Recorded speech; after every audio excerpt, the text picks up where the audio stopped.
All right, class, this is going to be our week 15 lecture. So, this is going to be the final lecture of this semester. During this week, you have your final quiz, you have your final part of the assignment. And so, we're not really going to cover any course content or have any kind of additional conversations.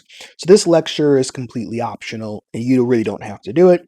But if you choose to watch this lecture, what we're going to do today is we're going to go over some answers to some questions that I received for the grad panel. Now, depending on when you're watching this video, you could have, grad panel questions from prior semesters or from this semester, and this includes both the grad panels. So if you just went to one of them and you missed the other one, then you're going to get some answers to some questions that I found. This is going to be a pretty quick video, not really going to be heavily edited or have a lot of stuff in here. So let's go ahead and get started. If you have any questions, of course, send me an email at any time. All right, so let's take a look at the first questions here. All right, so actually, let's do this. Before we get started going through the questions, I did want to give you a heads up. We're going to talk about some of the different, I want to go over some of the topics. So what I did was I looked at the questions and I organized it into some of these topics here. So I have research interests and activities, self-care and endurance, graduate level work, getting into graduate school, what should I do, career and job market, future directions, and personal reflections. So some of these questions don't really fit within these categories, but it's fine. I just chose whatever category I thought was most similar to. So research, interests, and activities. These are going to be questions about what is it like to do research? How do you identify your research interests? Things like that. Self-care and endurance. This has to do with what do you do to take care of yourself. This includes things like fun times, also mental health concerns, work-life balance, etc. Graduate level work. So a lot of people ask about what's the difference between being an undergrad and being a graduate student, and that's what we'll talk about in that section. And getting into graduate school, this has to do a lot with the process of applying to graduate school, choosing a school, maybe preparing for graduate school. Then I have what should I do? This is a catch-all. So there's a lot of people who are asking for advice. So if it was a catch-all, I just threw it in there. What should I do?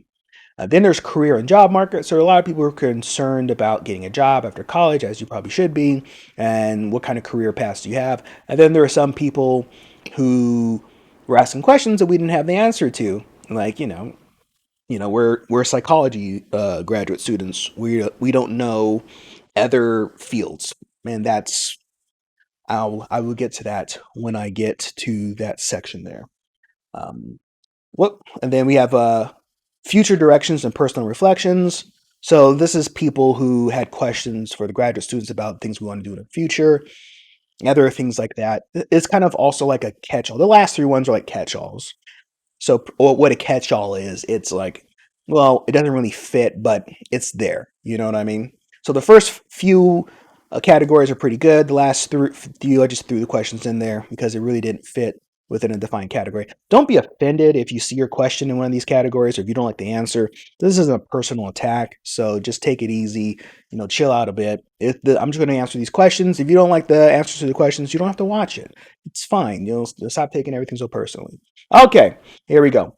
So after hearing the panel discuss their trajectories to clinical psychology, what questions do you still have that you did not get to ask during the event? So that's the prompt that we had in the extra credit assignment. For those of you that attended the event and then completed the extra credit assignment, you had to complete the extra credit assignment to get extra credit. This has nothing to do with this lecture. Just want to remind people.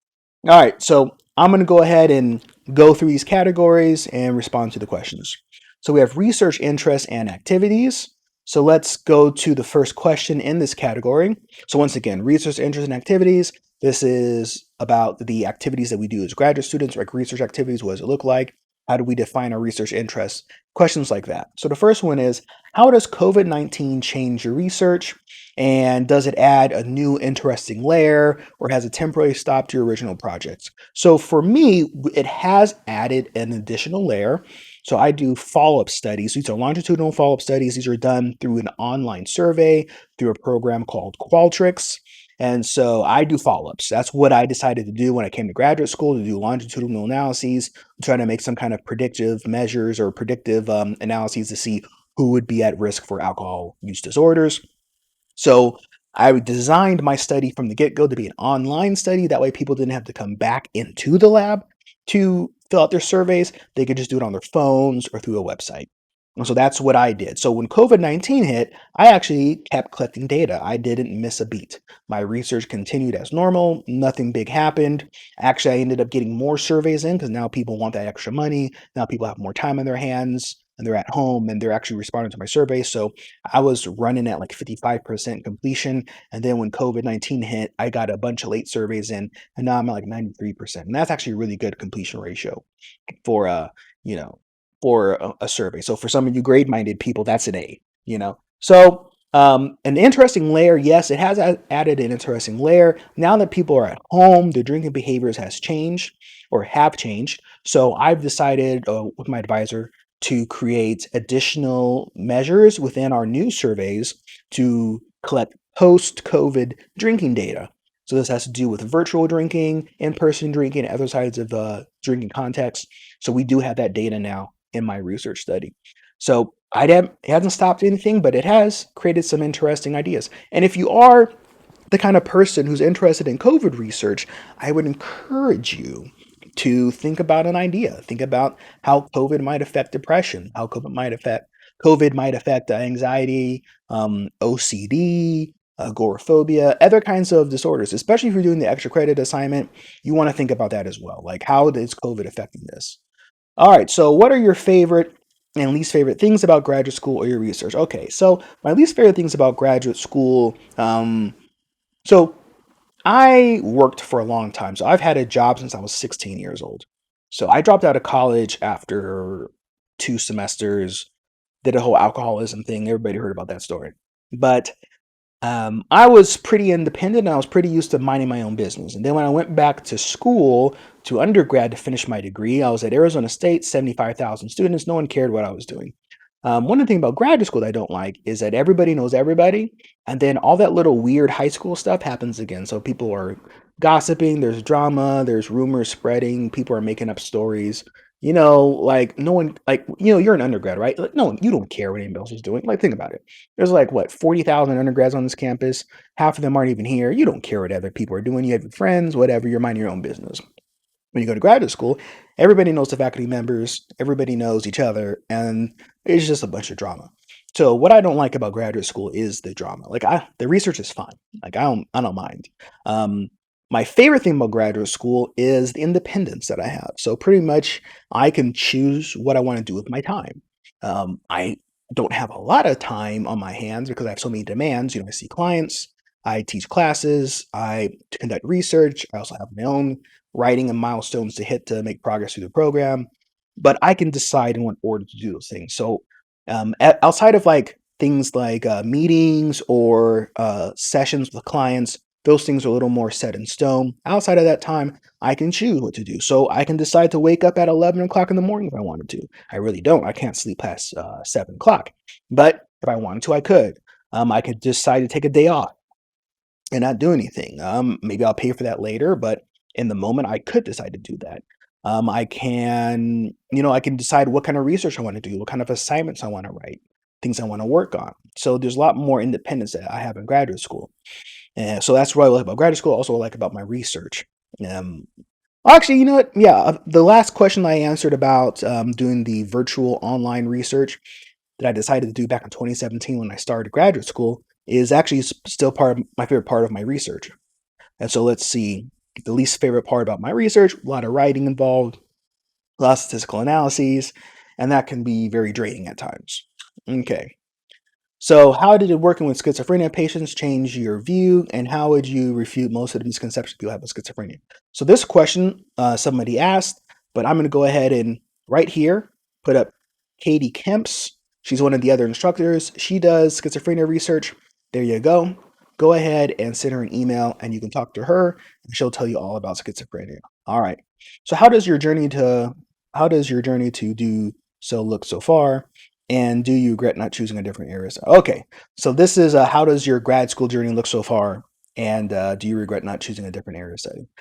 No, I don't regret choosing a different area of study.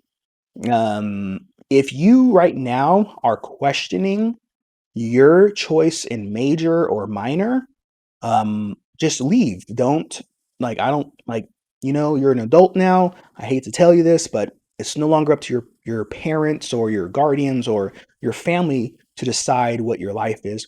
You have to decide what your life is. And if you don't like your major now, you're not going to like it later. That's not how it works. Like, you don't just like, oh, well, I kind of liked it when I first started, but like later on, I really loved it. That's not really how it works. Maybe that's how it works, but probably not. I would pursue your passions and then let your passions guide you for what you want to do. And people always say, well, what about being practical? Sure, being practical will get, but here's the thing: if your heart isn't in this field of study, then you'll never succeed. You won't, because you won't have the passion to work through the hard times. You won't be creative. You won't, try to, innovate or set yourself apart. You'll just do what it takes to survive. You'll just do what it takes to play it safe, to be secure. So you won't actually be successful. Whereas if you actually pursued your passions, you'd be passionate about the field of study, you'd be passionate about the work, and then you'd actually achieve more success because you would push the field forward, you would push the envelope, push the needle because you care about the field, you care about what's going on. So for my journey, it looks good for me so far. I enjoy it. There's a lot of hard times, there's a lot of difficulties, but I'm passionate about working with individuals that have substance use and addiction issues. I'm very passionate about that. And so that powers me through the tough times. So I do not wish I had a different area of study. I don't care about that area of stuff. I've made a lot of money in the past. I spent it all and I didn't feel good about myself. So I decided I'm going to chase my passions and I know I'll get a job when I get out of graduate school, and then maybe I'll get some money in the future. But, as I look, of course, on my TV and my PlayStation 5 and all that kind of stuff. But, I would say that chase your passions and then you'll be okay. So I love my journey and I don't regret my field of study. What experiences they participate in as undergraduate, they feel okay. So, experiences as an undergraduate. Research. Yes, I know COVID has shut everything down, but there's still research going on. I'm conducting research. I have RAs. There's other RAs in my lab. So, if you want to do something to prepare you for your career, for me, it was research, And that's not like writing papers and stuff for your classes. That's doing research within a lab on campus with professors who are collecting data from participants. That is, you maybe helping them analyze data, clean the data sets, run participants yourself. Those kind of experiences will be very influential for you. Also, there's a very particular experience that I had at Arizona State that really helped me in my career. One of the labs that I worked in was an animal lab. And so my job there was to clean out rat cages for poop and feed the rats, water the rats, and then weigh the rats. And that's what I did. And that's what I did for from summer of 2015 through the fall of 2016. So yeah, so summer, fall 2015, spring, summer, fall 2016. So like for 5 semesters, that's what I did for research in that one lab. And then I had a food conditioning lab, and then I had the alcohol research lab, the Barca lab at Arizona State.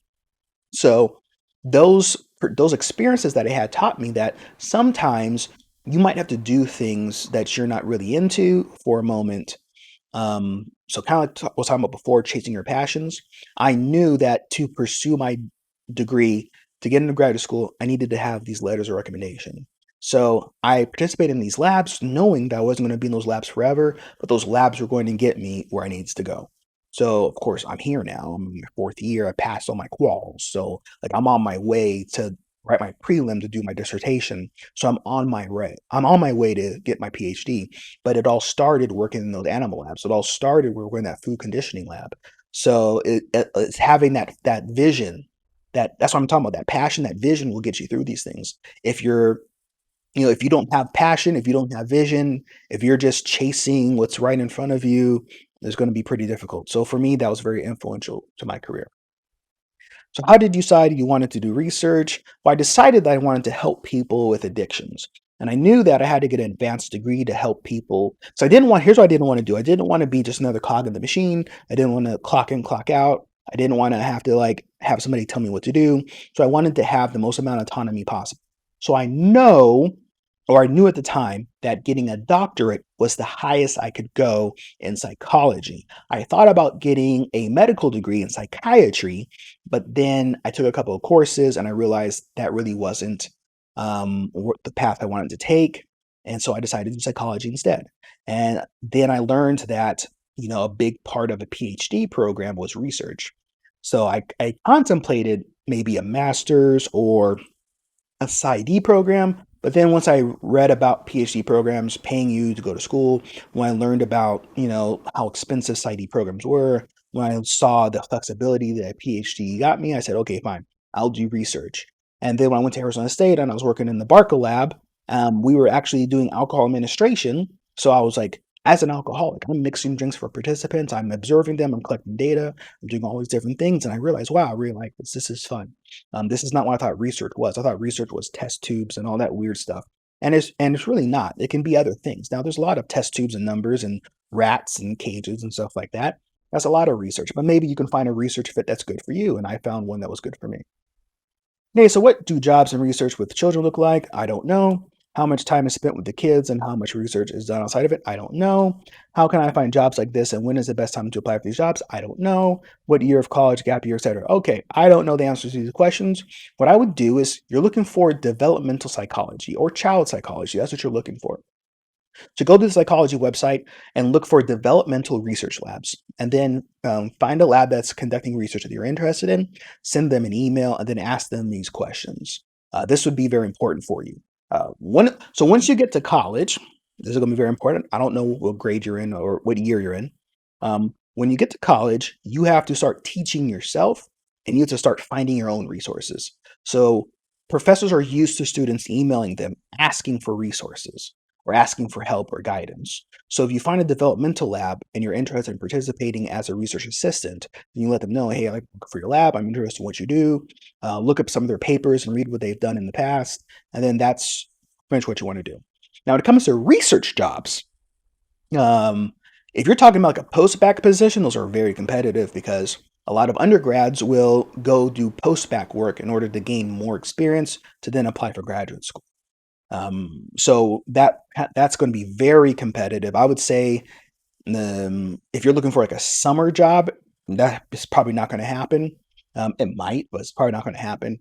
You're probably looking at maybe the fall or spring that you're going to graduate. You're starting to look for those jobs and apply for them and let them know that you're graduating in May or you're graduating whenever you're graduating and that you're looking for a job and you're interested in applying. Gap years. Gap years are good and bad. It depends what you do during that gap year. If you're working during the gap year, that's really good. I know a lot of people who took about 2 or 3 years gaining more research experience to try to figure out what they wanted to do for graduate school, and that's been helpful to them. Me, I graduated from Arizona State in 2016, December 2016, and then I was admitted here, in the spring.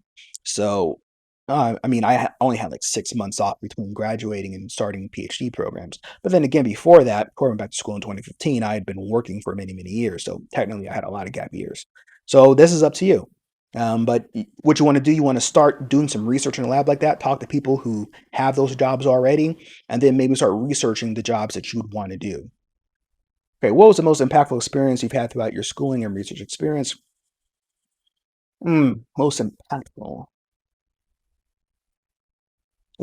Actually, it's weird. It's because I had two experiences in my life during when I went back to school that really shaped who I became. One of them was the so I was going to quit psychology, and because I had a hard time coming up with a research idea. So I wanted to do alcohol research. I like doing alcohol research, but to apply to graduate school, you have to have some kind of idea of what you want to do. And I didn't know. I didn't know what to do. My friends were telling me what their ideas were, which is funny because some of them never made it into PhD programs, and we're almost like 4 years from that time.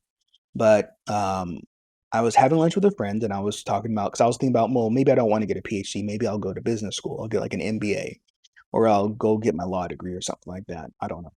And then I was having lunch with a friend, and then I was talking to him about leaving.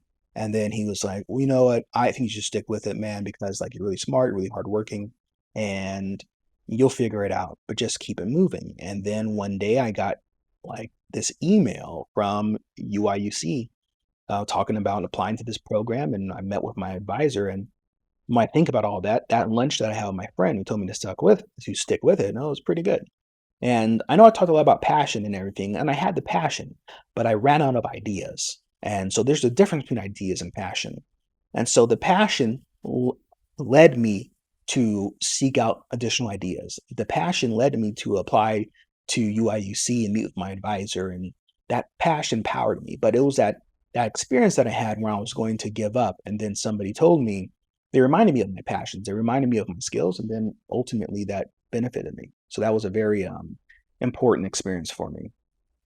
So why do you like research so much? What specifically made you fall in love with it? Well, I don't know if I love research. I guess I like it a lot more than other people do.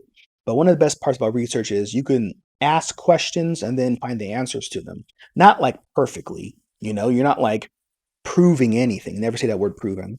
But you're finding support. You're finding evidence in support of a hypothesis. So you can do that in research. I can collect data. I've collected data from 302 different participants over my time here, and I can now ask questions of that data and receive answers from that data using statistical analyses.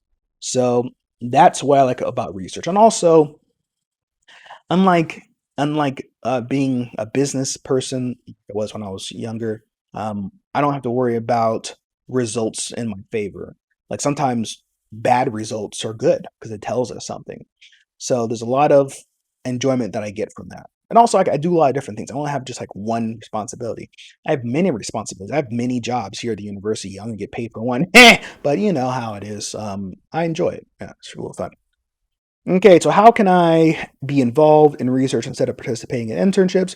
We talked about this a little bit earlier. This is research conducted in labs at a university, or maybe you conduct research through some kind of think tank or some other kind of consortium.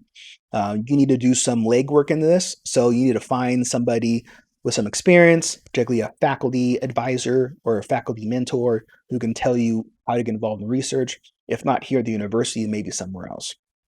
So that's going to take a little bit of work for you. And internships, different fields classify internships as different things. If you're in psychology, I would never take an unpaid internship because that's what research at a university is. It's like unpaid uh, internship. So if you're doing research in a lab, that's the same thing. So some of these summer internships are just scams. They're just getting free labor out of you. But I guess you could say the same thing about universities. But I mean, it's up to you. But you're already here at school, so you might as well volunteer for a lab and get some letters of recommendation. Hey, how did you determine what you wanted to study? I was an alcoholic. I got treatment. I got sober. I wanted to help other people with my experience, with my perspective, because I felt like some people who were treating me were just phoning it in, and I wanted to talk to people who understood me. So I felt like maybe I'm not the only one who felt that way, and of course I'm not wrong because I've had experience now with people, and so now I realize that that desire to help people in my similar situations ended up helping me. Of course. But so sometimes they tell you don't do me search. So me search means you're researching yourself in order to cure yourself.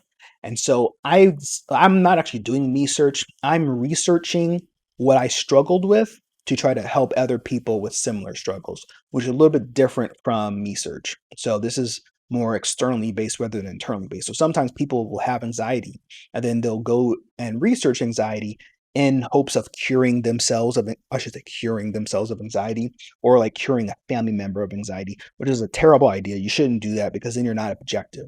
And so for me, I've been sober for 10 years. So I'm not purely objective, but I'm a lot more objective than I used to be. So now I can look at alcoholism from the outside because I feel like even though I'm still an alcoholic, I'm outside of my active addiction. So I can look at other people and try to help them look at the data, look at the numbers, ask the questions without being unduly influenced. But of course, I'd be foolish if I were to say I had zero vested interest in some of my data or my outcomes, but it's not as important or not as extreme as it was when I was in active addiction. All right, how have your personal relationships and experiences influenced your interest in clinical psychology? Well, my alcoholism, I just talked about this. That fueled my interest. I was actually going to be a pastor of a church, and then I was going to go to seminary school and get a doctorate of divinity, and then someone rightfully you know convinced me that getting a PhD would be a better use of my time because then I could do both, and I kind of left all that behind when I came to school.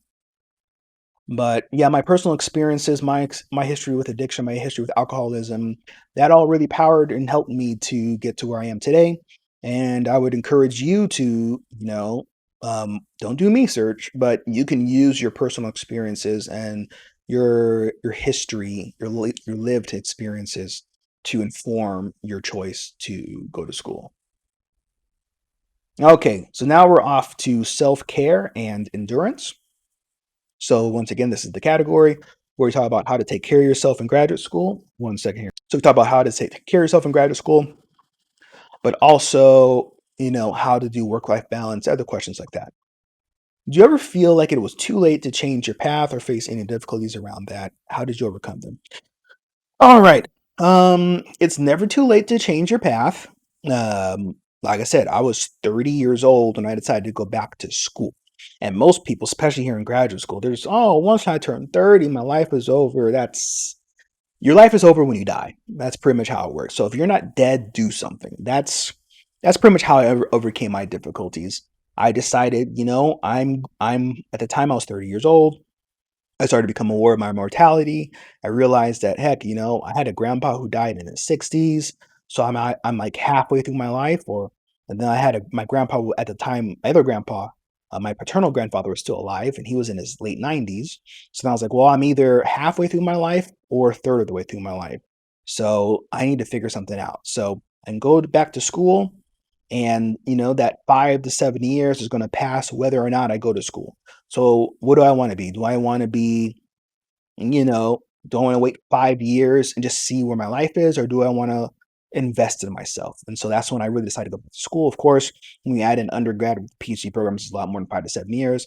But that's how I was thinking. I realized that I'm not going to live forever, and my life is only over when I choose, or when I pass away. So that could happen in any day. And when you're younger, you don't really think about that. You think, oh, I'm gonna live forever, and then I'm gonna take the youth pills, and then I'm gonna like be 25 forever. And that's not gonna happen. You're not gonna live forever. You're not going to have the fountain of youth in your lifetime or genetic modifications to make you age slowly. So your life is finite. And so that's what I did. I realized my life was finite and I needed to do something with it. And so I went back to school. And so people said, Walter, you're in your 30s. You should get married. You should have kids. You should just get a job and just make your way. And I was like, no, I'm gonna do this, and this is how I'm gonna spend my life.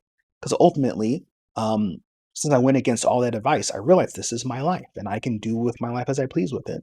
And so I just didn't care anymore, and I said, this is my life. This is how I'm gonna live it. Which is why I still play video games and in my late 30s. When I was growing up, that wasn't something that you wanted to do, but now it's like, yeah, my life, man. Are there times in your graduate or college school, in your college or graduate school, when you feel confused or frustrated? If so, how did you get out of it? Okay, so I gave you that story about feeling confused about what I wanted to do for graduate school, and I talked to a friend about it. I expressed my insecurities. I ended up talking to the professor of my lab at Arizona State, and we did two research projects together in a single semester because I talked to him about some of my desires for graduate school. Even here in grad school, when my grandfather passed away in 2018, I wanted to drop out.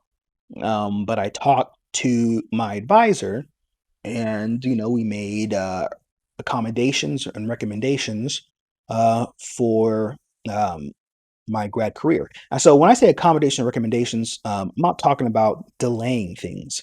I'm talking about, well, how can I make this work? Like, what can I do with my desires for graduate school to make this work with these difficulties? So I realized that I was burnt out. I was doing too much stuff.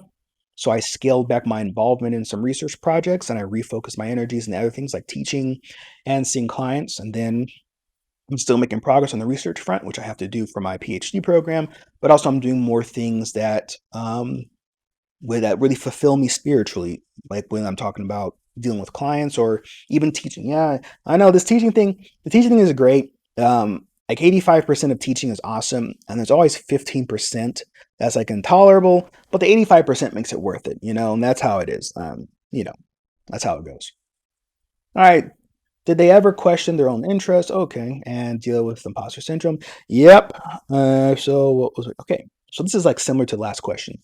So imposter syndrome is a real thing. So imposter syndrome is the idea that you don't belong where you are and somehow you've faked your way into where you are, and one day you're gonna be found out as being an imposter and you're gonna lose everything. The secret to life is that no one knows what they're doing and everybody's hoping for the best. So everybody that you meet is pretty much making it up as they go along. Um, and they've learned things here and there that have helped them to avoid mistakes, and they've learned things here and there that have helped them to be successful. But no one actually 100% knows what they are doing. They are relying on their lived experience and their expertise to make decisions on the go, like on the fly, like to pretty much improvise based on prior knowledge and experiences in order to get through life. So once you realize that no one actually belongs where they are, based on our standards of what you have to do to belong somewhere, then once you realize that everybody else is faking it to an extent and everybody else is figuring out as they go, that helps you because now you realize, okay, well, I'm here to learn, I'm here to grow. And so when you're an undergrad, you always try to prove to everybody how smart you are, which is ridiculous because if you were so smart, why are you in college? What I mean is, if you already know everything, why are you here? Like, if you already know all the answers, why are you in school? If you already know everything, you can't be taught. So once you realize that you're a student and you're a learner, you can now humble yourself and you don't feel the need to be an imposter. Now you can just be who you are. Because now you realize everybody else is learning, everybody else is growing. So then you can learn. And so as a graduate student, as an undergrad, that's what I did. I pretended like everybody was smarter than me. I accepted that, and then they gave me all their secrets. And I combined those secrets and I turned it into success. And that's what I encourage you to do.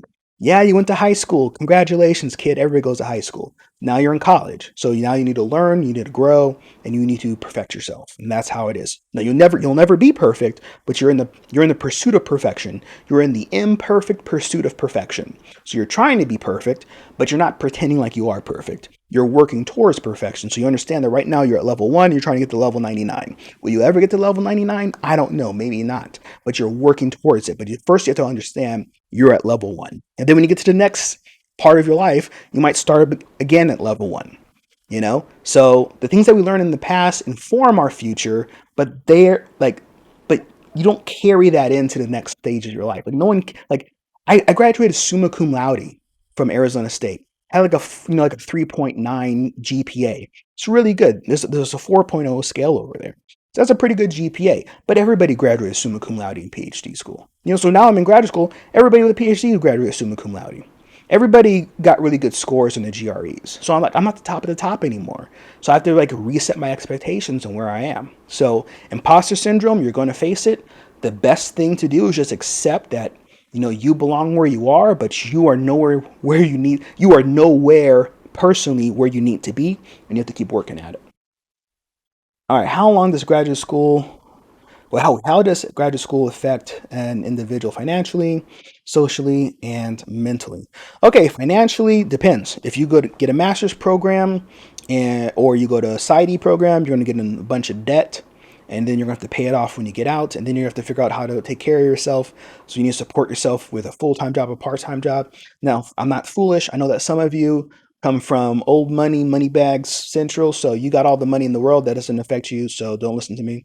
But when you come to graduate school, depending on what you did before graduate school, you might have to reframe your expectations. So I have some of my colleagues here that had jobs, making like $40,000, $50,000 a year before they came to graduate school. Now they're making $20,000 a year and they feel super poor. But then if you look at like how they spend their money, they have like champagne tastes and sparkling cider budgets, and it's not really working out for them. So, so like it all depends. So financially, if you budget yourself, if you set If you save some money, if you don't spend every dollar that you have, you'll be fine. Like you can save some money, you can, you'll be fine. So like in my PhD program, I get paid. It's not a lot, but actually, when I think about it, this money, since it's stable and secure, it's not like a sales job or something. I'm making the most money I've ever made in my life as a graduate student. And maybe that's sad for me, but also maybe that's a commentary in our society and what we value. How about socially? Well, when I was younger, I had these huge social circles, a whole bunch of people that I knew, but then I really didn't really like them. So now I've changed things. The pandemic kind of helps with that as well, where I only hang out with people that I want to hang out with. I have a handful of friends. I mean, like a handful of friends, and I hang out with them. And so I have like 4 or 5 people that I really have contact with on a daily basis. Not like personally, but like texts and stuff like that. And those are the people that I hang out with. Other than that, I trimmed it up. So there's some people who love big social circles, and trust me, um, before the pandemic hit, well, actually, who am I joking? Some of the people still are still out there acting wild. So I mean, it can affect you, but you have to ask yourself, why are you here? Why are you here? Are you here in graduate school to get a PhD and get on with your life? Are you trying to live like this is One Tree Hill or something? Like, ask yourself a serious question. All right, mentally. Okay, mental health issues are real. I do not put a stigma on mental health. So I encourage everybody who is alive today to seek therapy, to have a therapist. Now, through the university, I know there are some limitations, but I would encourage you to exhaust those limitations to make sure you are talking to somebody, you join a support group, you schedule therapeutic sessions, you just talk to people, and you get these things off your chest. And I mean different from like you're you know, you're 19, 20, whatever. You have friends like, oh, I can always rely on my friend Jimmy. I can always rely on Beth. I can always rely on them to help me. No, I'm talking about professionals. There's nothing wrong with talking to a trained professional who can help you. This is not calling your mom on weekends. That's great. Call your mom on weekends. This isn't talking to your partner. No, that's great. Talk to your partner. I'm talking about seeking professional help. It will help you. So I believe in staying ahead of the curve. Don't be reactive. Be proactive. Think about your life. Think about your mental state, your emotional state, and work on it now. Don't wait till it's later. Don't wait. Like, do you have these issues right now that you're working through and you're just trying to like act like they don't exist and go on with your life? But if you stop for a second and think about it, there's something you can work on. There's something you can get help with, and I would encourage you to receive that help. There's no shame in taking care of your mental health. But grad school will take a toll on your mental health if you don't take ownership of your mental health. Like, nothing about graduate school is going to make you mentally healthy. You have to decide that your mental health is a priority. So I encourage everybody who can hear this to seek therapy, seek treatment as soon as you can. There's nothing wrong with it. There's no stigma to mental health, remember?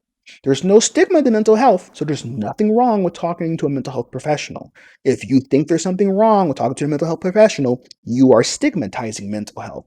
So think about it that way. Okay. All right. I've also never understood the passion behind research and studying the same things for a long time. Da, da, da, da, da, da. Okay. Is there ever a point you get discouraged? And how do you get discouraged again? Okay. What? Oh, how do you get encouraged again? Okay. Yeah. I mean, research might not be for you.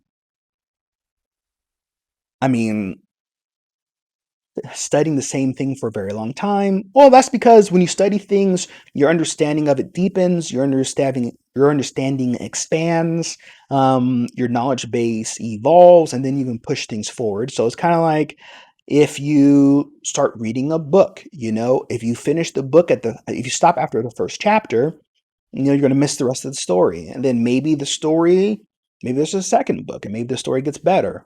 If you learn how to cook, if you just stop at boiling water, you might miss out on the rest of the recipe. So that's the way I look at it with research. I started changing rat doo-doo in cages, and now I'm collecting hundreds of participants' data. It's actually one of the first studies of its kind. And I got into a whole tizzy with the body of research when I put my first article out there because people didn't want to accept my findings because they were so revolutionary. And then I don't want to talk about it. I don't want to talk about all that. I don't want to. I'm not that guy. I'm not that guy. But anyways, like my passion carries me through it. So like research is fun because I'm a curious individual. I like to ask questions, I like to find things out. Um, uh, I get to learn how to ask questions, what questions I should ask, what questions I shouldn't ask. I learned how to teach myself. And I enjoy that because now I'm more independent. Like if you tell me something, I don't have to believe you anymore. I can like research what you just said, and now I know how to determine what's real and what's not. And so it's nice. I like that. So if like honestly, this is fine. If you don't like research, or if it's hard for you to understand why research is fun, just don't do it. There's nothing wrong with that. Like, I don't understand why people like business school. Like, I don't know who likes that. It's people who like go to get degrees in dance. I don't understand that. And like, I don't understand. I don't get it. But I'm not in those programs. So pursue your passions. Yeah, so to get discouraged, yep, I've been discouraged many times, as you can tell earlier in this video, but I just kept it pushing, and I believe in my end goal. I know that I want to be a clinician. I know that I want to open my own recovery center. I know that I want to help people who are down on their luck, and that's what I want to do. And so that's what I'm focused on, individuals who need help. And so that really helps me to power through a lot of these things and to get through all the hard times. Now, how did the various ideals in clinical psychology help and influence understanding of your research concentration? All right. Okay, not ideals, ideas. Okay. So, well, for me, so clinicals, that term is so broad. Um, I focus on alcohol use disorders. So it might be thinking about how depression plays into that, how people self-medicate through alcohol, how trauma is a big part of substance use disorders. So those kind of ideas help me out. Also, in my research concentration, it's a weird way of phrasing it, but I guess I could say my research concentration. You know, um, Understanding that things are connected, understanding that mental health is not a silo, even though, yes, we have the DSM-5, we have categories. Those categories exist for a reason, and they're being shaped and moved around, and people are thinking about different ways of looking at, psychopathology in terms of like continuums and stuff like that. But for me, my understanding of my research is informed by like even teaching this class.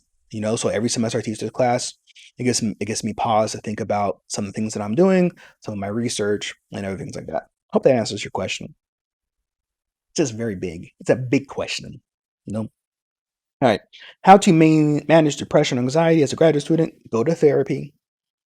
Like you shouldn't be managing it by yourself. You should go to therapy. You should talk to a professional. That's what you should do. Like I don't like you like that should have. How do you manage depression, anxiety? You seek treatment, you go to therapy. If you need to take a medication, you take a medication. If you need a drug accommodation, you get a drug accommodation. If you need to talk to people, you talk to people. I've seen many people who were diagnosed with depression during their graduate program, and I'm curious whether there are any effective mental health care tips. Yes, go to treatment, go to therapy. If you need to take your medication, take your medication. Um, if you need to talk to somebody, talk to somebody. If you need to attend a support group, attend a support group. Um, so individuals might have like this is one of those things where it's almost like an example of diathesis stress. So you might be more prone to depression.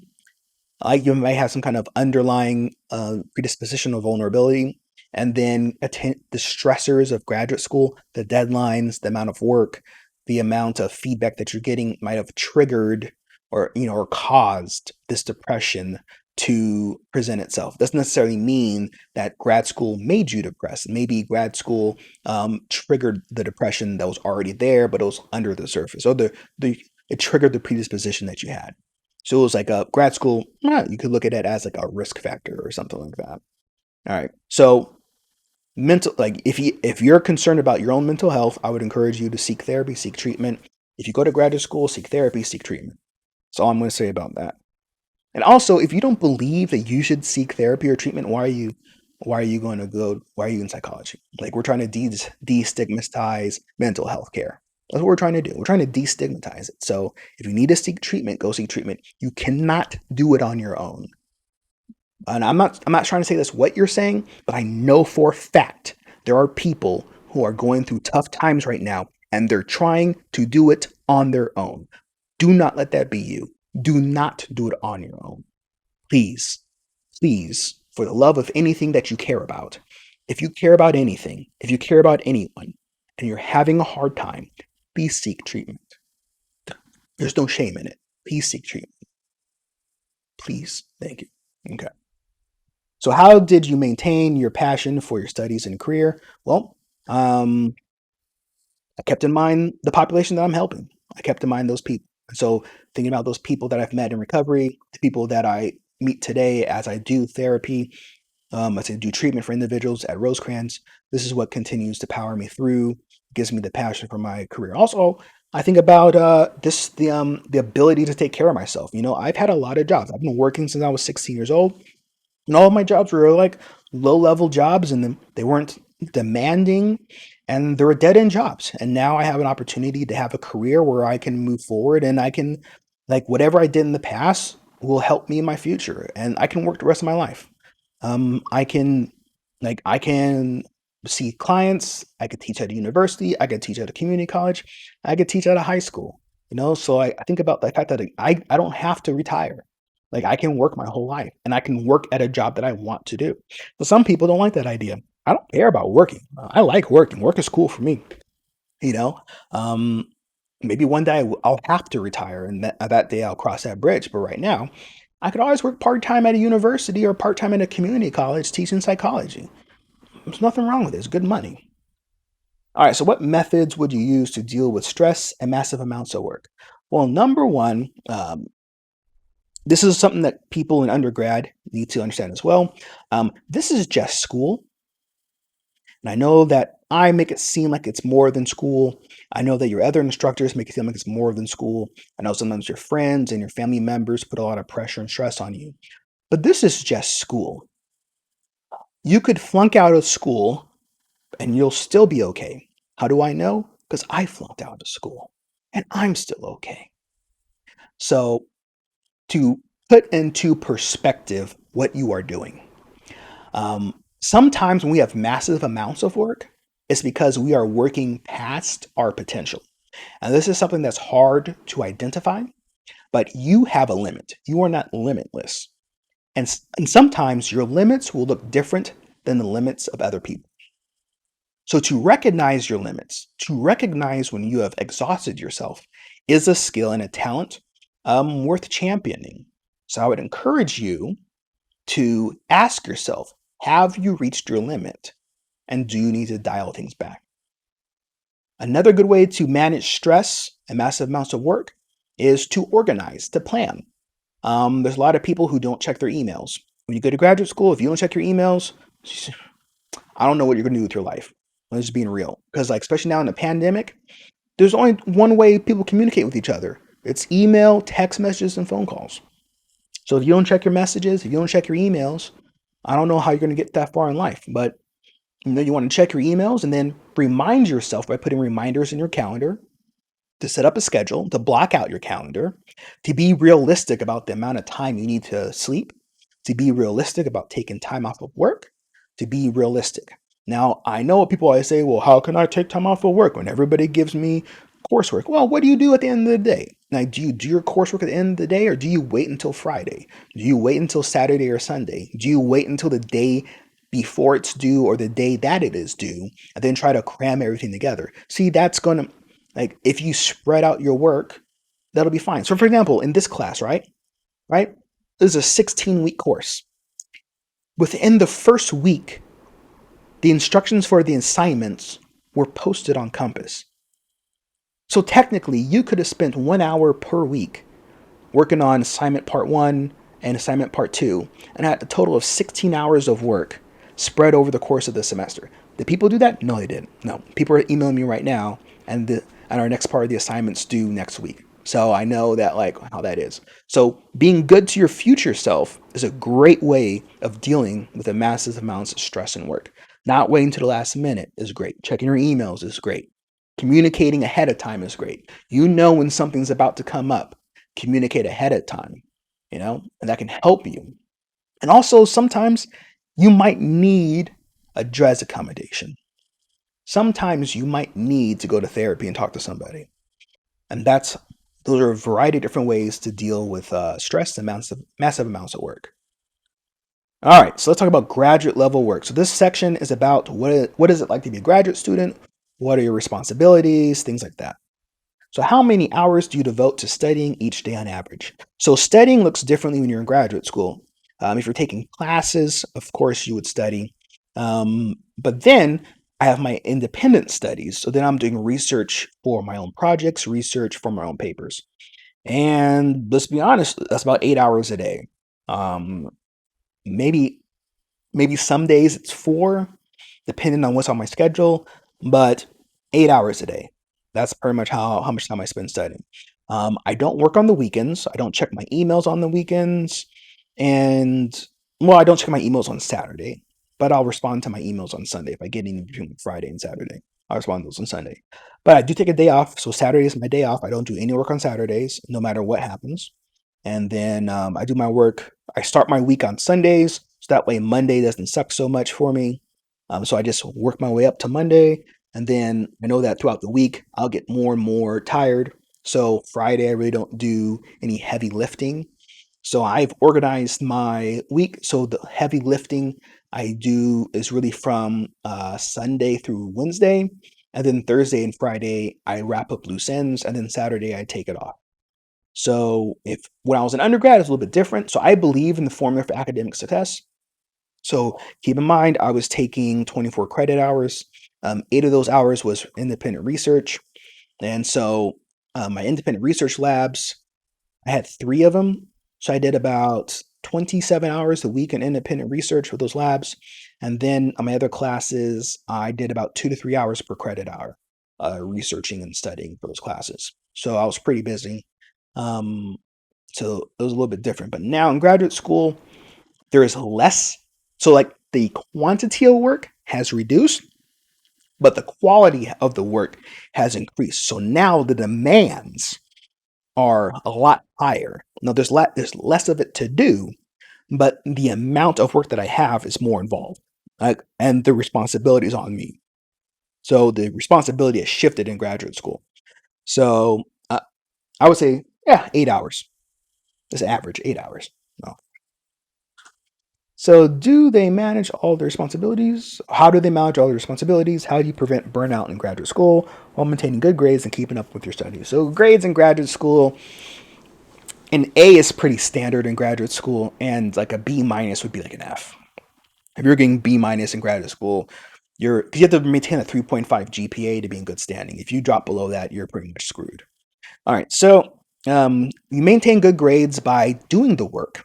Um, so you might not watch a lot of TV shows. You might not play a lot of video games. You might not hang out with your friends a lot. You might not, go traveling. You might not do a lot of different things. So you want to make sure you get your work done. So, like I said before, when you get a syllabus, look at the whole syllabus and start working on the project now. Start working on whatever what the assignment is.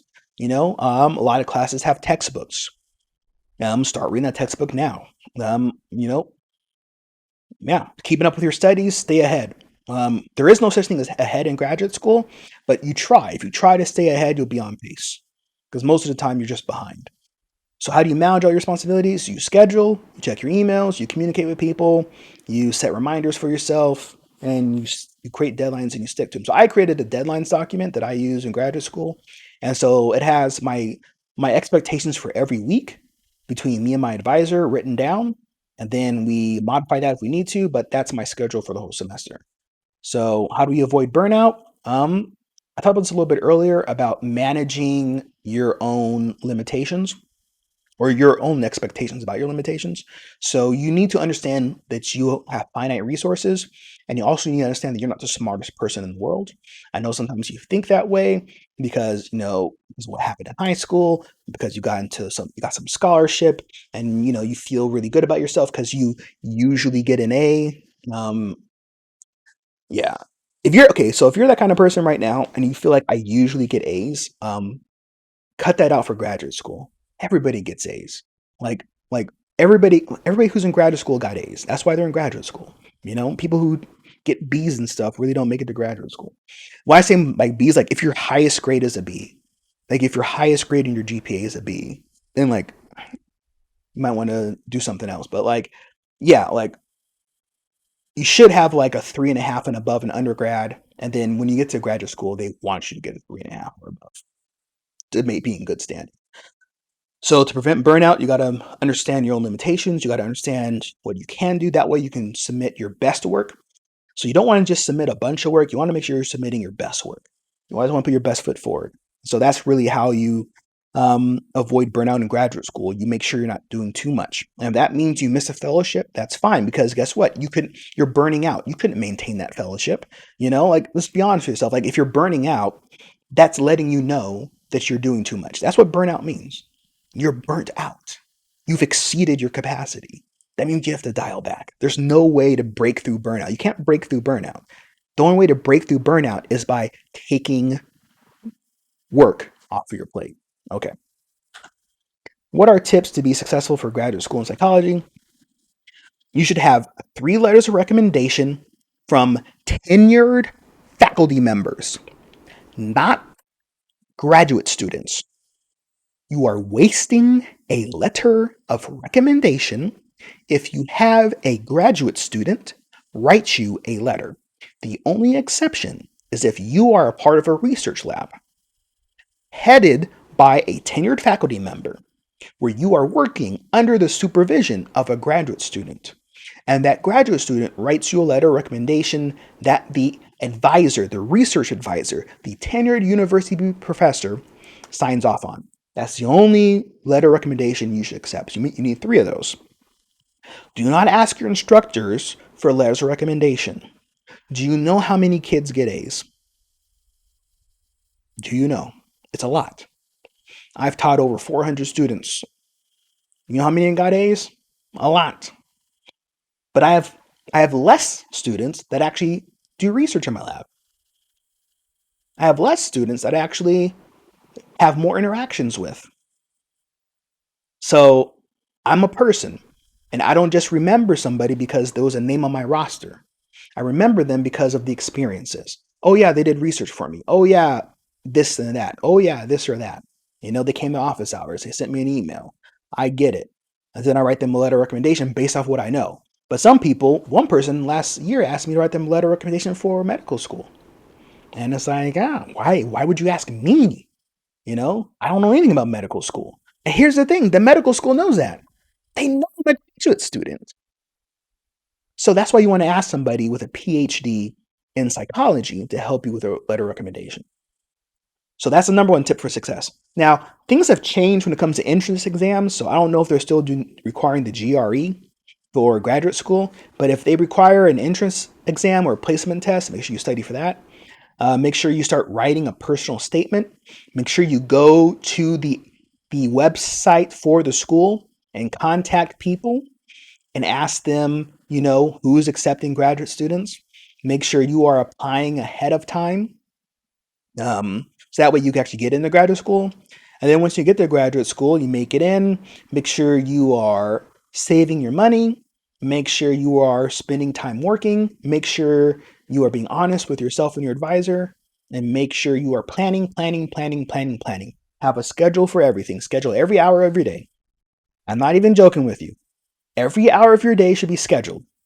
It really should. You should, or like, even if it's not perfect, you should know what you have to do during the day. There shouldn't be a time during the day where you're like, oh, I had something due today. Like, that's ridiculous. That's not good. You don't want to be that person who like forgets deadlines and everything. Trust me. Is getting a PhD a full-time job? Yes. Are you able to work in another job? No. Have a social life as well? Maybe.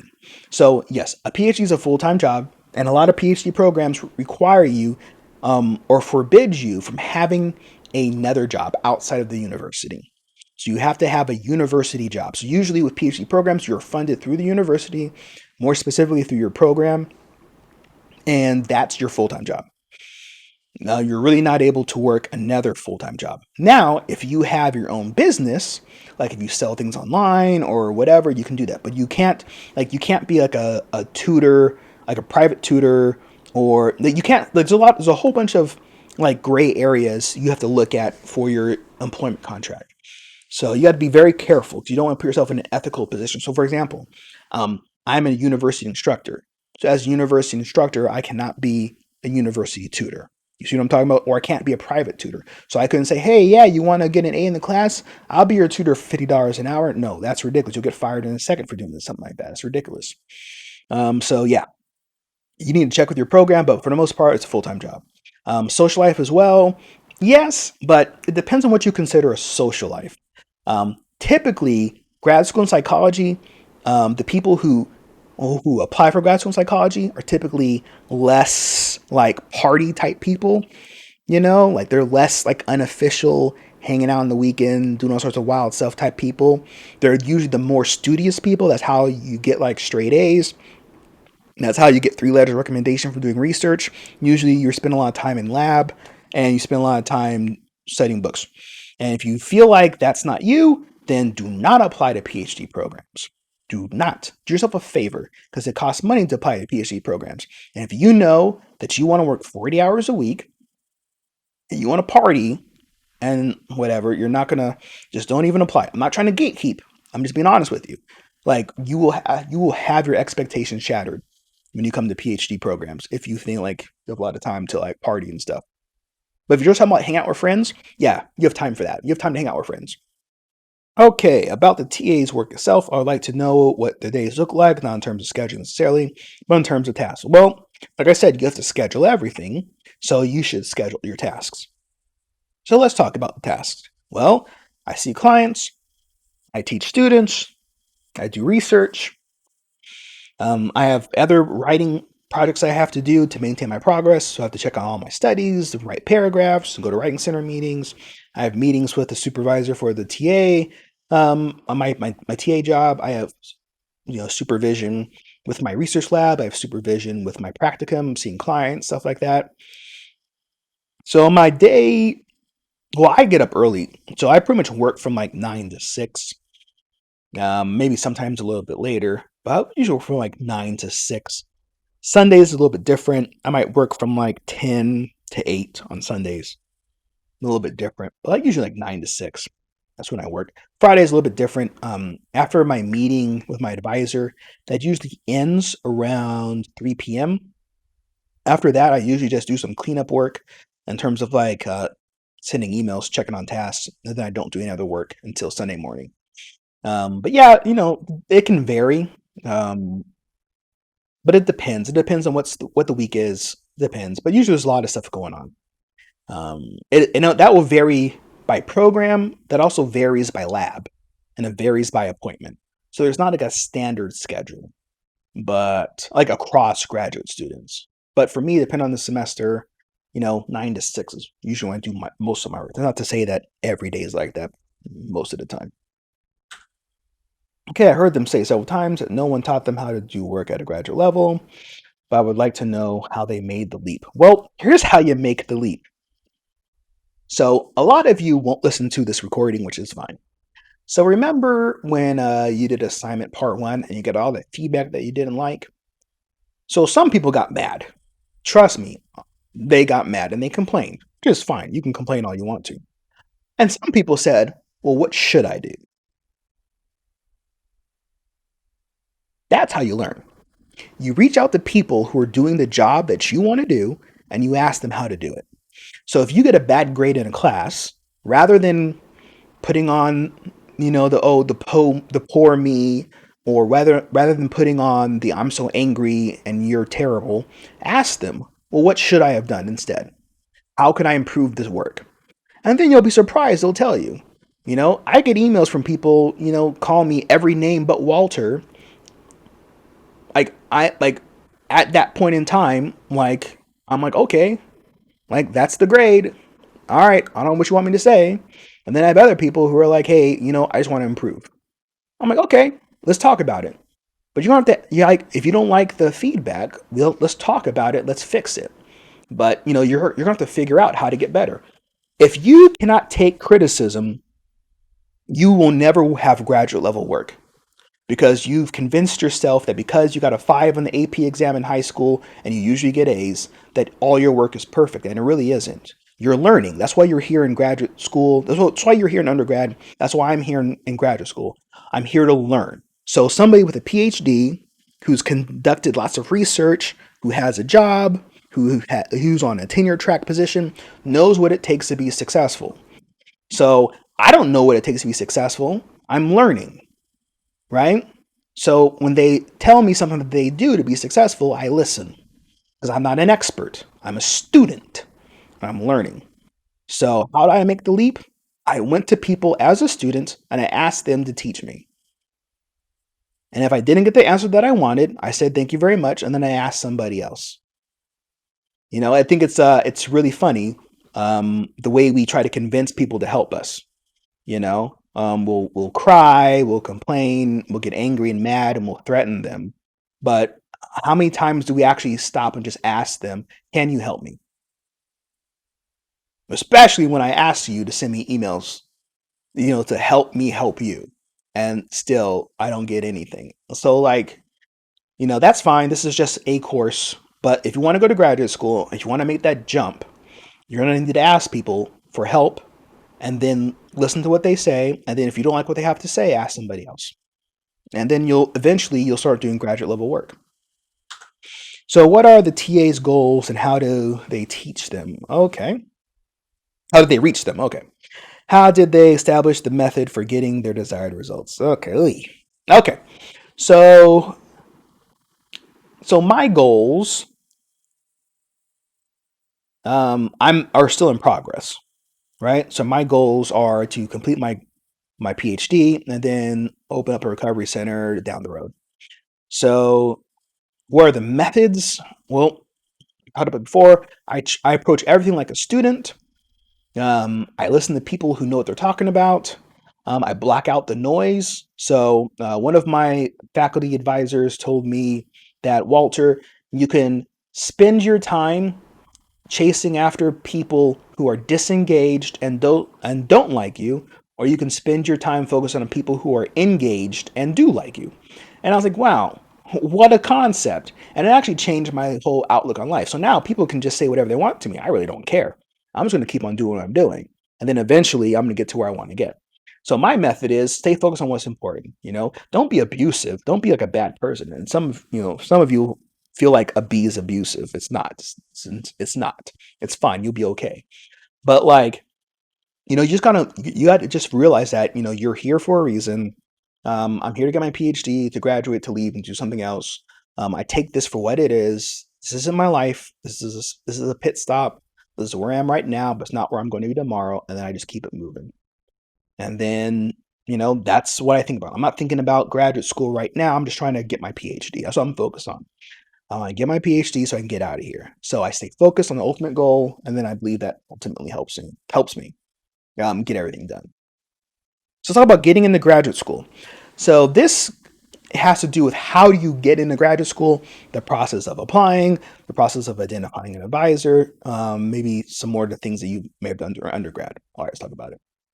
Do certain concentrations help create a platform for graduate school or a master's program? Maybe, depends on what you do in that concentration. So for example, if you are a student who shows up to class, gets an A, and then graduates, no, you have not created a platform with your concentration. It's only a platform if you've done an honors thesis, if you've done independent research, which independent research is like up here and honors thesis is down here.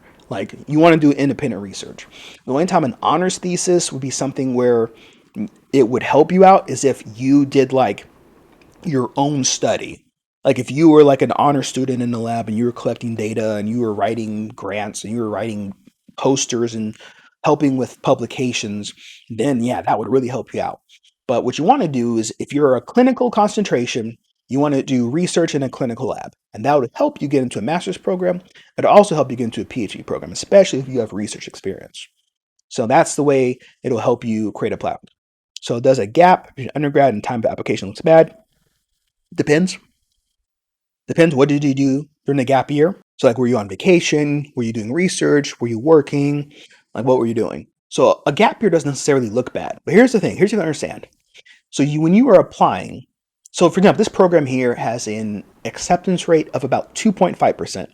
So that means for every 100 people that apply, like 2 to 3 people get in, right? So hundreds of people apply every year, right? So you are competing against those other people. So I get 2 applications. One person has a 4.0, the other person has a 4.0. One person has 3 letters recommendation from labs, the other person has three letters recommendations from labs. One person worked in a lab after graduation as a lab manager or worked at a clinician's office as an assistant for a year or two after graduating from undergrad. And the other person backpacked through Europe and served in UNICEF or like the Peace Corps for a couple of years. Who do you think looks better on an application? Now, answer that for yourself. So it only looks bad if it makes no sense, you know?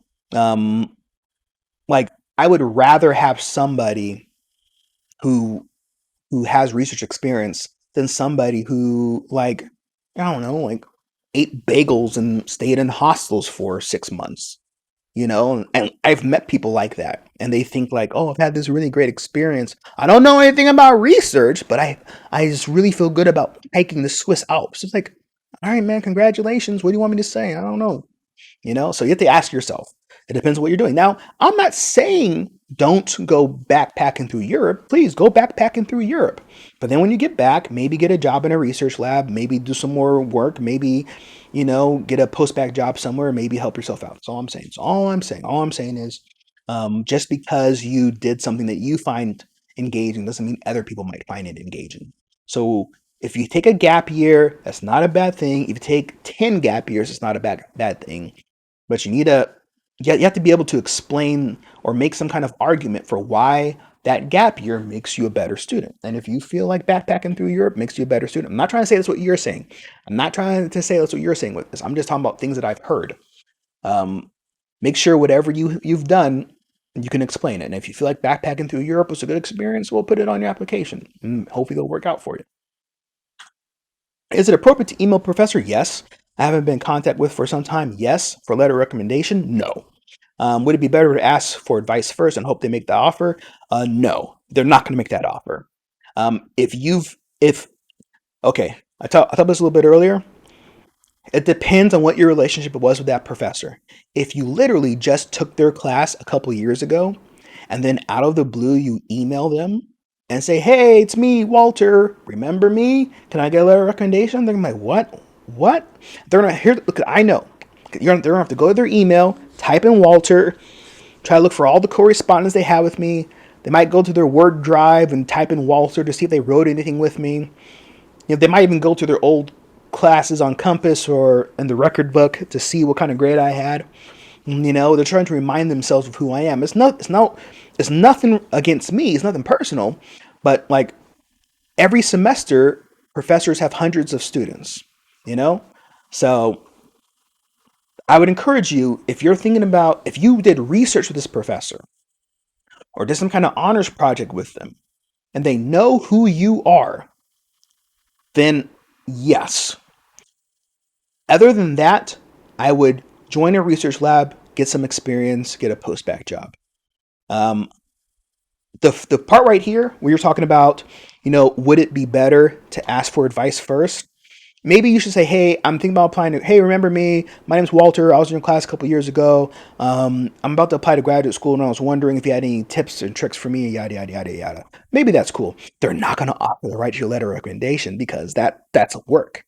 Like I have a lot of work on my plate. If some rando asks me for, and I'm trying to say you're a rando, but you kind of are. Like if some rando asks me for letter recommendation, I'm like, what? Come on, I got stuff to do.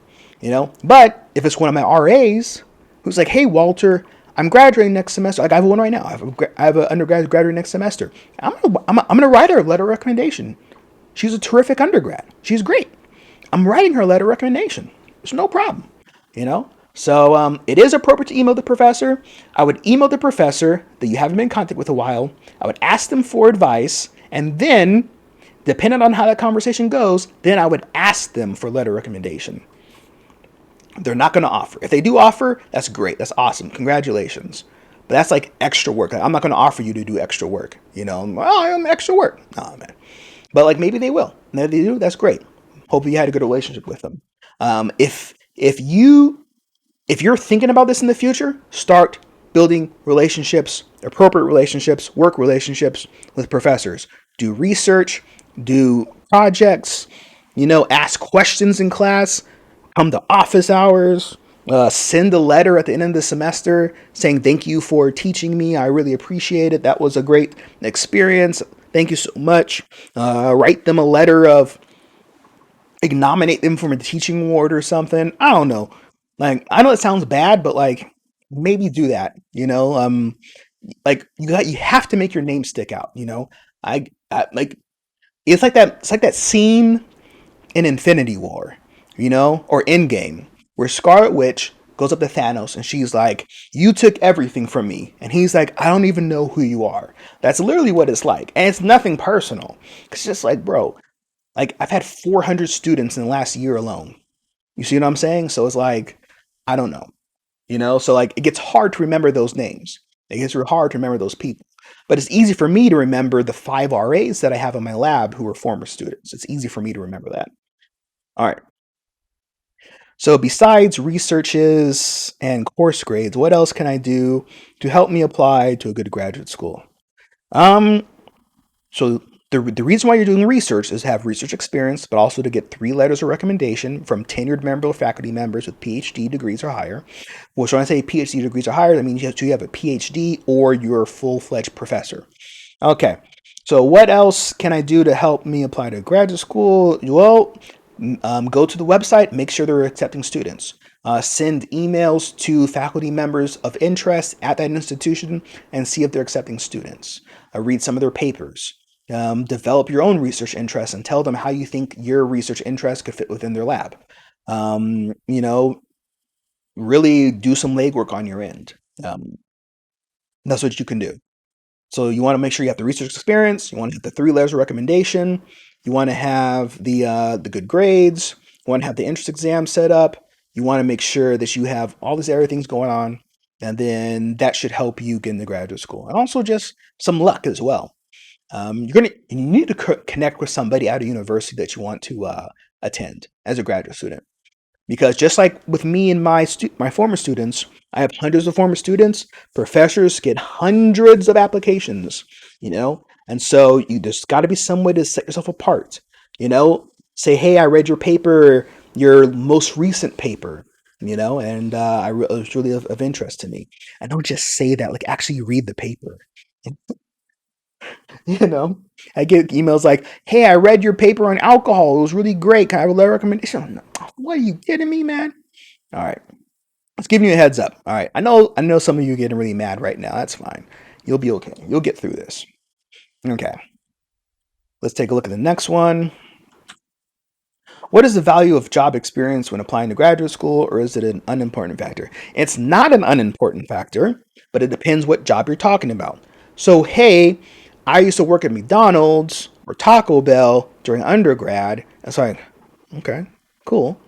Oh, hey, I was an assistant at the counseling center. Hey, I volunteered at the recovery home. Or hey, I, worked with a professor and did data analysis. Hey, I, worked at a clinician's office and helped with medical coding. Oh, yeah, that's great. Congratulations, that's great. So like as long as the job experience is related to whatever your field of study is, it's helpful. If it's unrelated, then it doesn't really matter. Because like, for example, I'm applying, once I go to internship and I get my degree and everything, I'm gonna apply to these jobs. I'm not gonna say, hey, when I was in 1997, I worked at McDonald's for a year. They don't care. They don't care. No, they don't care. But if I'm like, hey, I led these faith-based recovery groups from 2012 to 2015. Hey, I went to graduate school from 2017 to 2023, and I have all these internship hours and stuff like that. They're gonna be like, oh wow, that's really cool. This person has the experience I'm looking for. But like me, I'm a researcher. I hire research assistants, and if they're like, hey, yeah, I work at Taco Bell, I don't care. Like, good, have a job, have money, but like, how does it benefit you? So I hope that answers your question. It's not an unimportant factor, but I guess it could be better than not having a job.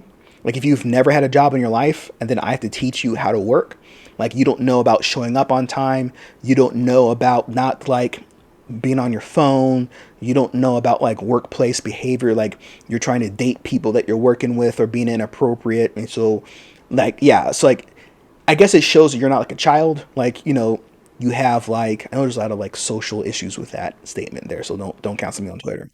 But like it shows like okay, I've had a job, I've maintained employment, so I have some common sense. I'm not gonna come in here and say some wild off the wall type stuff. Yeah, that could help you. But then at the same time, it all depends what kind of position you're applying for.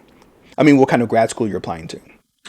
All right, what is the most productive way to go about looking for a graduate school and how to narrow down the search? Well, number one, you want to know what your interests are, like have like a research interest, then identify the schools that have faculty members that conduct that kind of research, and then look at that faculty member and see what kind of research they're currently conducting, and then maybe send them some emails. You need to cast a wide net. When I applied to graduate school, I applied to 14 different schools. I received one interview and one offer. So the interview I received and the offer, of course, is here. So you need to be able to cast a wide net. Some people only apply to 5 schools, that's fine. Some people apply to more, that's fine. But I would encourage you to start looking for schools now and then start narrowing them down to a list of 10. So you want to go to the U.S. News and World Report, look at the graduate schools and psychology programs, sort from top to bottom, look at the top 25 programs, go through each of their websites and identify faculty members that you like. And if you can't find something that you like, then start working on the next 25. And you want to go through that list until you get 10 people you're interested in applying to, and then add 10 more as backups. And then start emailing them and asking if they're accepting students and ask them about their research or maybe reading some of their research. And then start narrowing it down based on who responds to you and who's accepting students. Okay, how did you know which school is right fit for you? Um, Everything I just said, but also I applied to 14 schools and one accepted me. So I do alcohol administration research. So when I was an undergrad, I was doing alcohol administration research at the Barker Lab at Arizona State, and then the lab here is doing alcohol administration as well. The guy at Arizona State, he was doing the second largest alcohol administration study in history, and the advisor of my current research advisor had done the largest alcohol administration study in history. So I had a lot of experience, and so it was a good fit for me. How do I stand out from other applicants also applying to graduate school?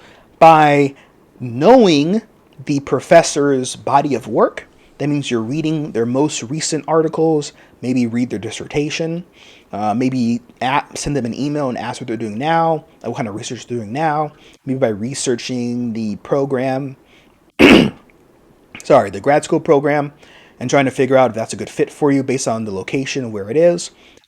Not everybody can live everywhere, if you catch my meaning. So make sure that wherever you're applying to, you can live there because you will have to live there. Okay? I'm not going to get too deep in that topic, but you know exactly what I'm talking about if it applies to you.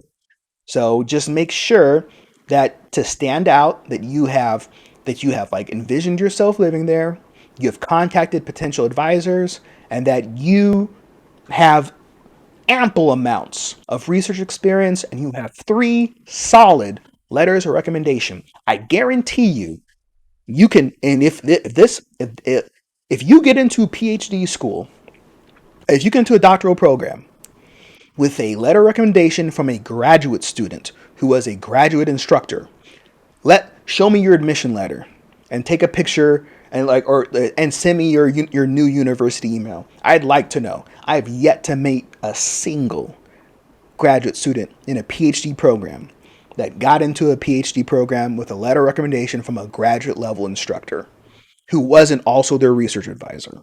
Okay, I'm just putting that out there because like you need 3 strong letters of recommendation. That's how you'll, because like I know what it takes to be a graduate student, and I know who knows what it takes. So when I review applications for students and for lab managers, so when a faculty member writes me a letter and they're like, "Oh yeah, this person was always in lab. They're a great member of the team. They always show up on time. They always do the work. They're very reliable." I'm like, "Okay, I understand because the head of the lab, the person with the PhD program, is vouching for this person." I literally once received a letter of recommendation from somebody that said, I taught this person in one class. I really didn't have much interactions with them, and their grades weren't the best. But every time I saw them, they were always studying. Congratulations. Just putting it out there. So make sure you have good, solid letters of recommendation.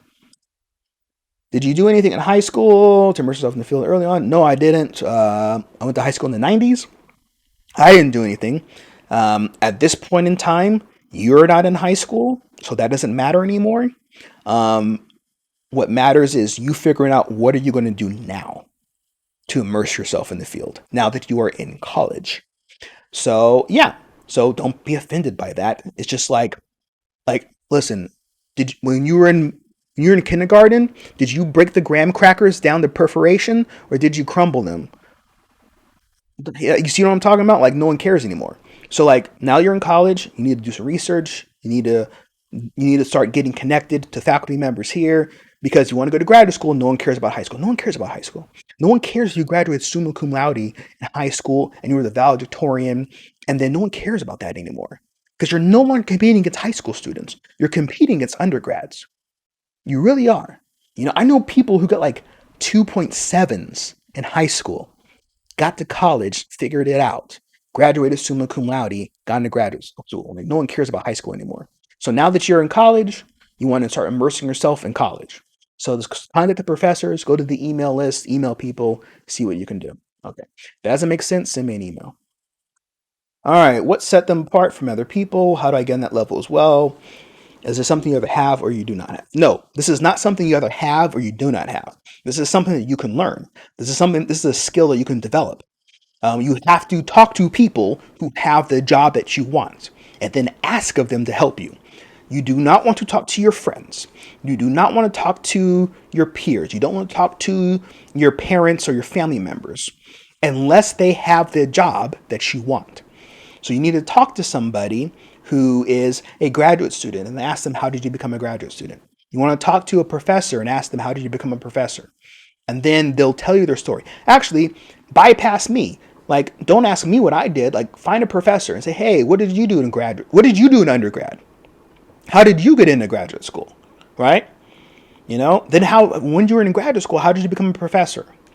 Right? So how do you get on that level? By talking to people who are on that level and then pushing yourself. So I'll put it like this. Remember when I said that the application acceptance rate for applications is 2.5%? Well, this means you have to be different from 97.5% of the people applying to graduate school.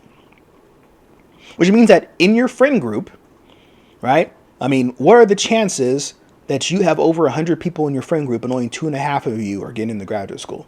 Really, you probably don't have 100 people in your friend group. You might be the only person in your friend group who gets into graduate school. That's a possibility, So you have to think about, like, how do I set myself apart?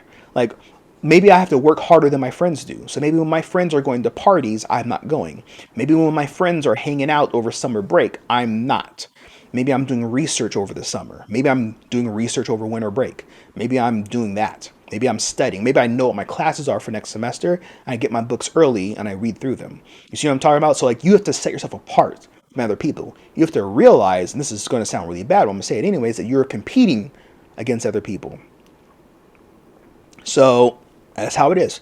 There's not 100 spots in graduate school, no matter what they tell you. And they'll tell you there's all the money in the world. No, there's not. Maybe at the top level of the university, but not in the department level. There's no millionaires in the department, They're just sitting right here on a bunch of money, you know? So, like, what you want to do is you want to make sure that you have value. How do you have value? Research experience. How do you have value? Letter recommendation. How do you have value? Good coursework and relate in courses that matter. Not like you got an A in Psych 100, and now that you got like an A in like woodworking or whatever kind of weird classes they offer here. Like, there's something called a psychology GPA, whereas they'll take just your psychology courses and they'll take that GPA. So some people have like a good GPA because they got A's in other courses, and then you look at their psychology GPA, it's like a 3.3, 3.5. Doesn't look as good. Your psychology GPA should be higher. So take all your psychology classes, take that GPA, do that grade calculation, and then you can figure out what your psychology GPA is. So that's what you want to do. So this is not something that you're born with. This is something that you can develop. You can develop these skills. You can develop this experience. You can reach out to people who do the job that you want to have, and then there you go. All right, so this is the next section. What should I do? So these are people who ask questions, asking for advice of what they should do. Okay, so what are some opportunities that should be utilized for someone pursuing pre-med? How about clinical? So for clinical psychology, you want to make sure that you are conducting research with a faculty member, and that's what you should be doing. And then developing projects with that faculty member, like independent research projects, um, publishing papers, publishing posters, data collection, all sorts of things. For pre-med, I don't know. Talk to somebody in the med school. Send them an email and ask them what you should do. All right, next. Would I still be competitive? Okay, would it still be competitive if I were to decide to work in a hospital or adult setting, for example?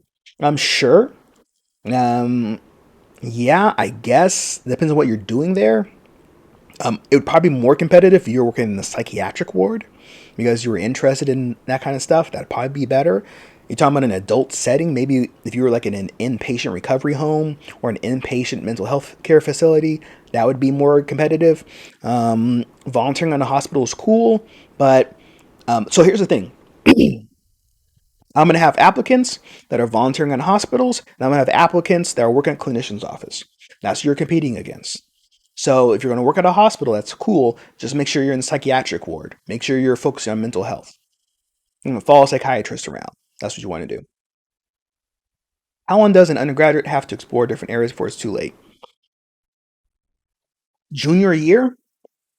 Um, yeah, junior year. So if you are in your junior year, I mean, unless you are willing to work in 3 labs from now until the day you graduate, it's almost too late. I could make a case that the summer before your senior year could be too late, but it all depends. More than likely, the summer before your junior year, you should already have some research experience under your belt. You should already be talking to different people because you want to apply the fall semester of your senior year to graduate school or for post-bac positions. So I would say that's when it's too late. But I could be wrong, but that's what I would say. Okay, how much money would it cost to pursue a master's degree? Uh, as little as $5,000 a semester, as much as $45,000 a semester. And that's not including taking care of yourself in terms of like rent, utilities, and food and stuff like that. So it can be very expensive. It could be hundreds of thousands of dollars, hundreds of thousands. If you have now that's for a master's degree or like a PsyD. Now, if you pursue a PhD, it's different because I get paid to come to school. So it doesn't really cost me that much money because I get paid. But I don't make a lot of money, but I don't have to pay. That's what you have to think about. Like, yeah, I'm not making a lot of money, but like my total compensation is $51,000 a year when you factor in my tuition and benefits. So there we go. All right, that's $51,000 I would have to take out in loans or pay for myself. So I was interested about alternative career routes other than PsyD or PhDs, or recommendations they might have for someone who might be studying clinical psychology but would just want to be a therapist like me. All right, so you want to get be a social worker, so an LCSW, licensed clinical social worker. You want to get a master's in counseling psychology, and then you can work under somebody else's license or work for the state.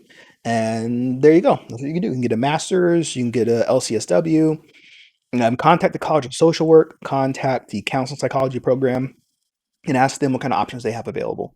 You wouldn't be doing clinical psychology. You'd be doing so like clinical psychology is like diagnosing people, assessing people for different healthcare outcomes. With counseling, you would refer out to a specialist if someone had um, a severe psychological disorder and needed an assessment or a diagnosis. So you wouldn't be qualified to diagnose somebody, but you could do therapy. That's fine. Okay, what major should I pair with psychology to potentially be successful out of college? Don't be offended, I'm laughing. That's just so broad. I don't know. Law, engineering, math, uh, what anything. No, I shouldn't say anything. Business, math, engineering, chemistry, biology, genetics, biochem. I don't know. I would consider choosing a different major. Okay. I have a choice between getting a BS and a BA, and I generally don't understand why one hold more to the other. Yes, a bachelor's in science is different from a bachelor's in arts. So a bachelor's in science lets me know that you focus more on quantitative methods, research methods, that you have a more scientific understanding. A bachelor's of arts lets me know that you have a more like a liberal arts background, so you understand more like philosophical type questions. You're understanding just more general things. But if I'm, so for example, this is a PhD program, is a research heavy, scientifically based program. Um, if I had the exact same applicants between a BS and a BA, I'd go for the BS. You know, it now here's what I would say: if you don't like science, if you don't like math, if you don't like research methods, you don't want to go to a PhD program in psychology. You maybe want to choose something else. But yeah, you can get into a clinical psychology program with a BA, but it all depends on what courses you took and if you did any research. If you don't like research, you don't like math, you don't like science, I would avoid the PhD and maybe go for like a PsyD, something like that, or maybe a master's. I want to know a little more about each degree path to gain a clear understanding of what each degree entails. What is the right choice for me, a master's in family therapy or a PhD? Okay, I don't know. A master's program is anywhere from 18 to 24 months, and you can get a master's in family therapy. You might want to contact the counseling psychology to program, or go to Google, type in master's in family therapy, and figure out which programs are available, and then contact those programs. A PhD is a hell of a lot more work than a master's program. So a PhD is anywhere from 5 to 6 years, and there's an internship year. So you're spending anywhere from 6 to 7 years in school, but once you get out, you're a licensed clinical psychologist, and you can work wherever you want to work, and you have a lot of flexibility. So these are two extremely different career paths for yourself. Now, you might say to yourself, well, I'll get a master's first and then later on I'll get a PhD. Sure, you can do that, but here's the deal. When you get a master's, you have to pay for the master's. And then sometimes when you go back to graduate school to get a PhD, you have to start back from year one. So that means you spent the 2 years getting the master's, you got into debt, or you paid for it out of pocket. Now you're going back to school and you're going to start back from year one. So that means you spent 2 years getting the master's, however much time you spent in between the master's and the PhD, and then another 6 to 7 years getting the PhD. So if you think you want a PhD, you can start a PhD program, earn your master's en route to your PhD, and then if it doesn't work out, you can leave with a master's that the university paid for. I already have my master's, as you probably noticed on my email signature, it says MS, it means Master's of Science. So I have a master's in psychological science here at the University of Illinois that was paid for by the University of Illinois. Talk about finesse. All right. So what I would say is I can't answer this question for you. You're going to have to do some research on your end because I wasn't interested in a master's degree. Okay, is research important for this career path or should I focus more on gaining clinical experience? It depends. This career path, that's very broad, very vague. So my career path, research is very important because I'm getting a PhD. If you are not interested in getting a PhD, let's say you want to get a PsyD, then what would be more important would be clinical experience because that's what you'd be doing in a PsyD. Also depends on what I want to do when I get my PhD. Do I want to be a university professor and conduct research, or do I want to be a lecturer, or do I want to be a clinician and see patients? So, as an undergrad, it'd be important for me to get research experience so I can get into a PhD program. And then when I get into my PhD program, then I want to gain clinical hours. Now, if I decide that I don't want to get a PhD, if I want to get like a PsyD or a master's or a license, an LCSW, so then what I could do is I could, contact people in those programs and see if they can help me figure something out. But you want to decide what career path you're referring to. So, what career path are you referring to? There's a lot of different career paths. Maybe you should identify that first and then figure out whether or not you should focus on research or clinical experience. Would it be advisable to wait for the pandemic to settle down before attending graduate school? Not really, because guess what? Now you can interview all your graduate schools online. You don't have to travel anywhere. You could do FaceTime, Zoom meetings with potential advisors. This is the best time to apply to graduate school because you know why? Because other kids are thinking this right now. They're thinking, I'm just gonna wait till I don't want to go to online PhD school. I'm just gonna wait till the pandemic settles down. Do you know when the pandemic is gonna settle down? No, you don't. But guess what? You can get into a PhD program right now, and you might not even have to move. And you can attend an online PhD program that counts like a real program, right? Because of the pandemic. So it all depends on where you're at. So if you want to apply, you can apply. Actually, right now it's too late to apply. Yeah. You might wait till next year, and maybe the pandemic will be over by then. All right. Next question. What is the best education path to follow if I plan on becoming a school counselor? Go to education psychology or school counseling programs. There you go. End of the discussion. Education psychology, school counseling programs. Okay, do psychology undergrads prefer to go straight into the workforce or do a majority go on to get a. Okay, no, because the acceptance rate for graduate school is extremely low, so a majority go into the workforce and a minority go into graduate school. All right, next one here. Okay. All right. So I was wondering on the PhD versus PsyD, which one do you think is better to start my own practice? Do you think one is more useful than the other? I think that the PhD has the best flexibility. It's accepted in all 50 states and a lot of other countries. It's really easy to get licensure and operate independently. PsyD is pretty similar. It's a growing field, so maybe a little bit easier down the road. If you just want to start your own practice, a PsyD would be better, but it all depends on what kind of population you're serving. So if you're serving like a more upmarket population, they understand the difference between a PsyD and a PhD, just like they understand the difference between like a PsyD and an MD. So like you might want to think about that, like what kind of population you think about serving. Um, so if you feel like getting a PsyD would be the better choice for you, I would go for it. I don't want you to think that a PsyD is better. A PsyD is just shorter and it's more restricted. So what that means is you will always have to be a clinician. Like no one's going to hire you for a research position with a PsyD. No one's going to hire you as a professor with a PsyD because they can just get a PhD. Because everybody knows what it takes to get a PsyD, and it's pretty much coursework and clinician work. You don't have to think like a researcher. You don't have to think like a scientist to get a PsyD. Not to say that PsyDs are poor degrees. It's just saying that these are different people, different populations that they're serving. So if you only want to be a clinician, PsyD, but if you feel like maybe later you'd want to teach, maybe later you might want to, get your own. Maybe get a position at a university as a professor or do research for some company, then maybe a PhD would be better. All right, job and career market. Is a master's program in school counseling still flexible in the clinical area? Not really.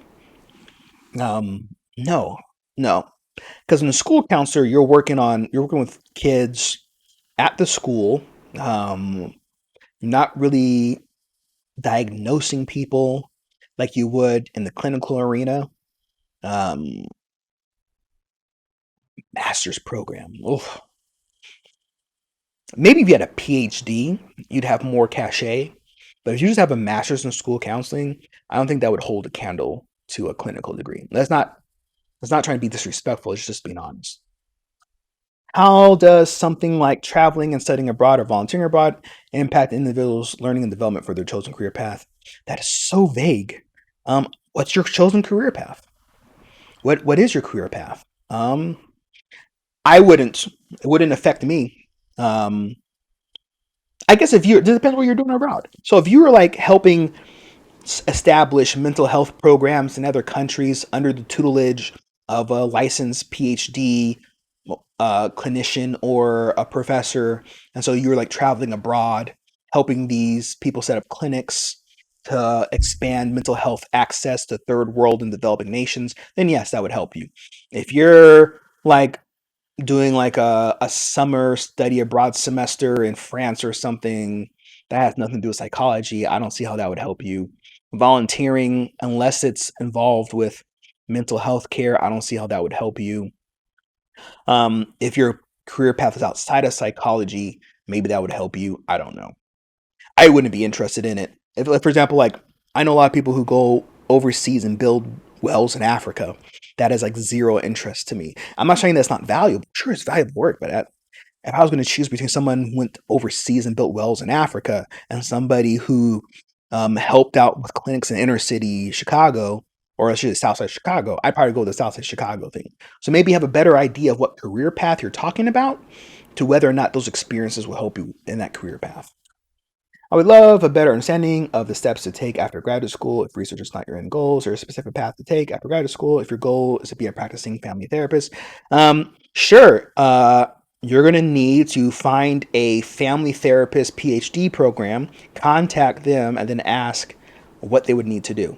So there is no direct pathway in life, and I know you've been taught this since you were young, but there really isn't. There's no guarantee that once you get a degree that you'll be able to find a job. There's no guarantee that once you have a PhD that you could open up your own family practice.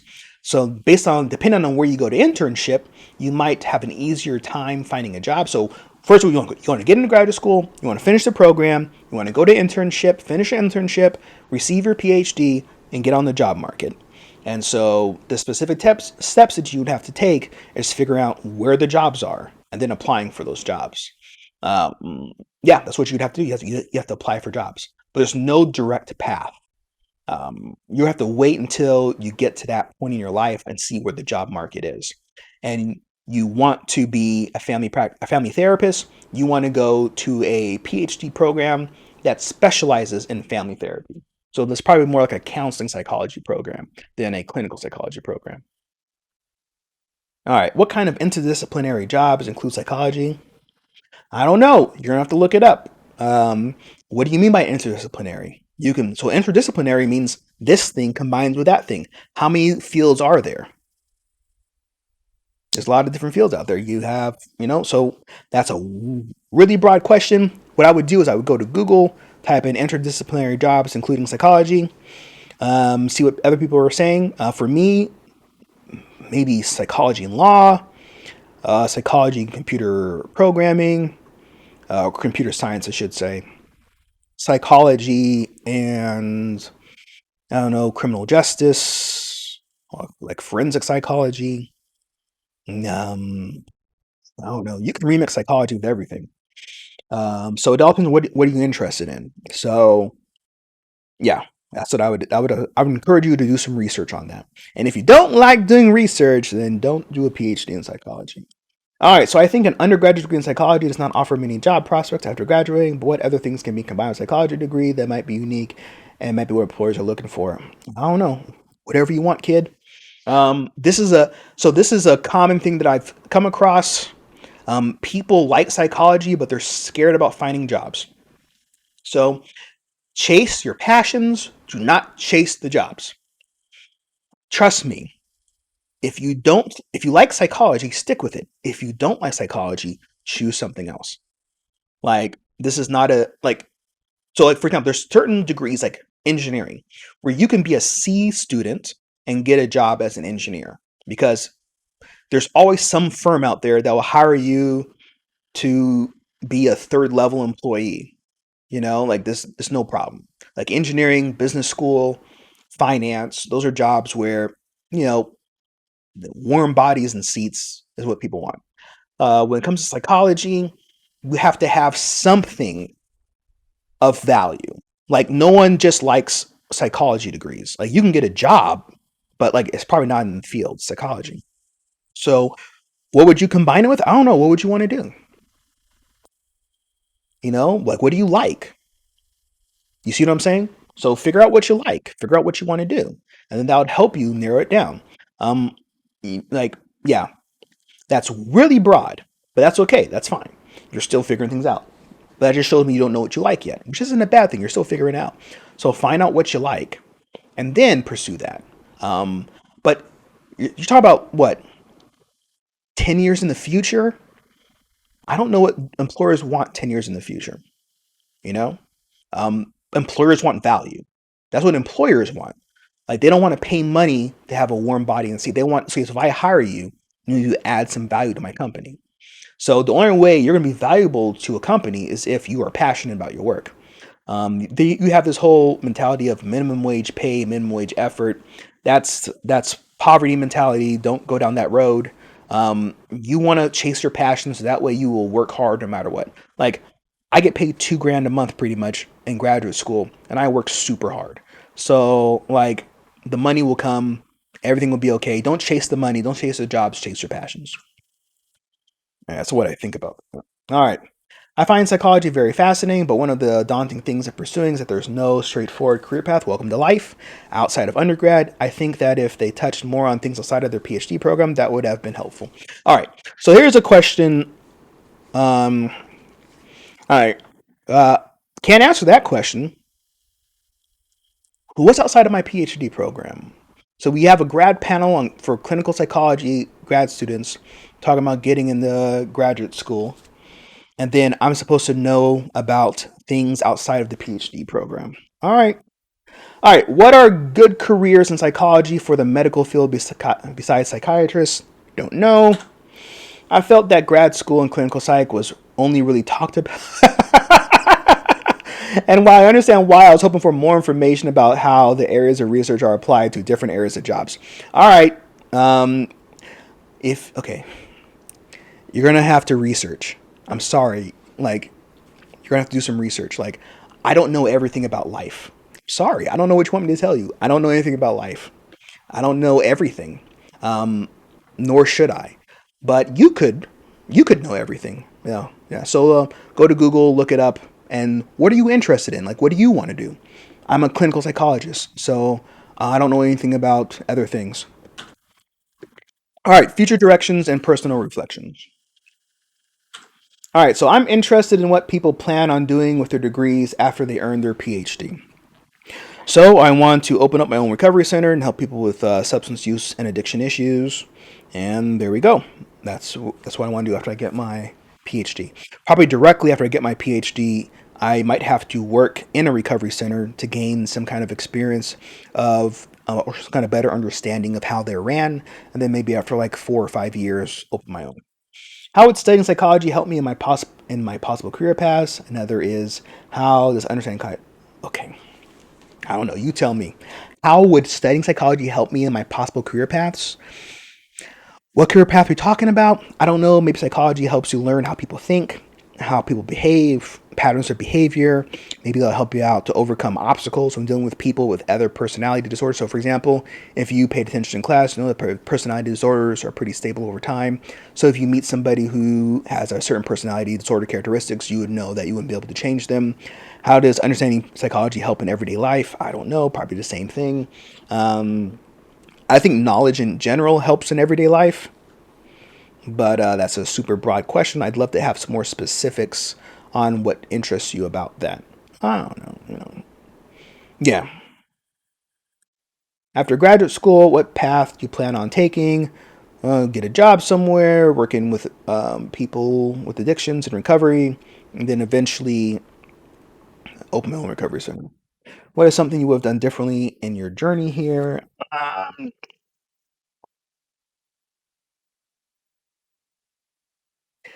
mm, I think I would have sold my car before I moved here because now I have it. It doesn't run. I can't really get rid of it. Now it's just sitting in the parking spot and I'm paying for the parking spot. So that's probably what I would have done. I would have sold my car. Is there anything you regret doing, not doing while pursuing a career in clinical psychology? I regret not applying. I regret not applying for the National Science Foundation Fellowship in my final year of undergrad, because you can only apply for it once as a graduate student, but that doesn't. But if you apply during undergrad, you technically get two tries. So I should have applied for that. What do you imagine yourself doing in 5 years? Well, I've finished internship by then, and I should be working in a recovery facility. All right. So that's the end of this optional lecture. You don't have to watch this, but you can watch it. So if you have any additional questions, go ahead and send me an email. Don't be offended by me laughing at some of these questions. I just thought it was funny when people were asking me or just complaining about us talking about clinical psychology and then clinical psychology grad. I thought that was funny. It's like going to see Star Wars and saying like, I mean, Star Wars is cool and I get it, but why wasn't this Lord of the Rings? I don't know. Like, I mean, yeah, I mean, The Mandalorian is nice, but it should be more like Jane the Virgin. I don't know. That's the way I feel about it. All right. So have a sense of humor. Semester's over. It's week 15. We're all done. Take it easy. Peace, peace, peace. Have a great day. Any questions, send me an email, wjb3 at illinois.edu. All right, peace.